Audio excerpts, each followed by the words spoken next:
welcome to TV9 News. I'm your host Ashish Parekh.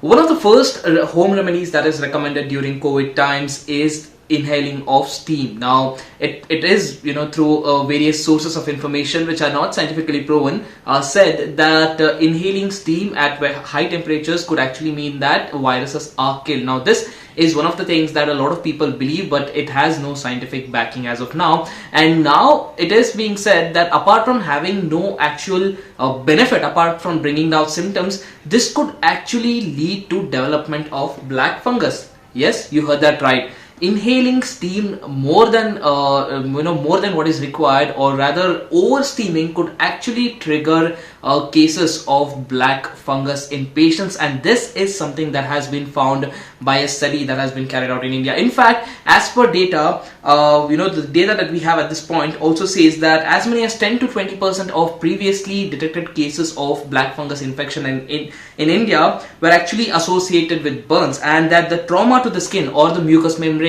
could actually trigger invasive fungal infection as well. And this could actually, the inhaling of steam could actually create a warm and damp environment for the fungus to actually enter your body. And this is something that is alarming, because a lot of people in India actually think that inhaling steam could actually be one of the home remedies for making sure that the black fungus infection is, in fact, the COVID-19 infection is kept at bay. Now, to speak to us more about this and to help us understand what exactly is the scenario and how much of steam is too much, we have with us Dr. Gaurav, who has been treating black fungus infection patients at the HCG Cancer Hospitals in Bengaluru. My first question, doctor, to you, of course, is right now it seems like we're still in the stage, still in the process of understanding what exactly black fungus infection is and what are its cause. So, how much do we know so far?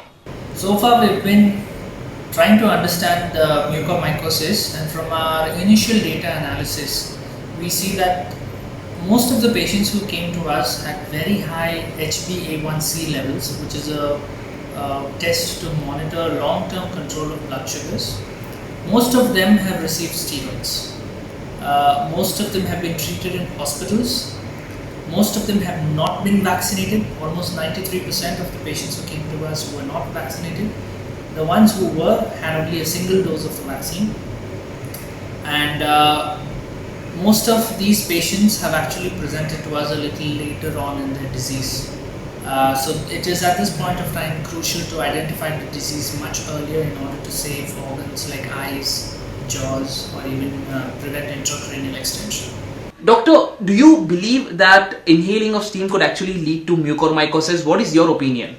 Steam inhalation, there is actually no evidence to either prove whether it causes or whether it treats mucormycosis. There is no scientific data to prove it, but logically thinking, we would probably think that steam would allow the fungus to grow better because it creates a humid and moist environment. That is the reason why mucor, actually we see that the patients who did come in the initial stages to us, we see that it is inside the sinus that the disease actually starts, not in the open nasal cavity. In fact, excess oxygen prevents fungal growth. So this fungus can actually grow better if it's a moist, damp environment with low amount of oxygen, and that's exactly what steam does. So I don't know if it's a very good idea to use steam inhalation as a method to try to kill this fungus at this point of time. Now we are coming across so many factors that could actually be influencing the rise of black fungus infection cases, apart from the holy trinity, like we call it, of steroids, COVID-19, and also diabetes. What are the other factors that we should be looking at? What are the factors, in fact, that actually lead to the spread of black fungus infection? Mucormycosis or black fungus is not contagious. It doesn't spread from one person to another. In fact, it's already present in our body. If you're talking about ways of spread within the body itself, then it usually starts in the sinus. Most often the maxillary sinus is the most common site of initiation, and from there it catches on to go into the pterygopalatine fossa, which is a place which is behind the maxillary sinus, and from there it comes on towards the cheek and it goes above to the eye, and from the eye it can easily go into the brain.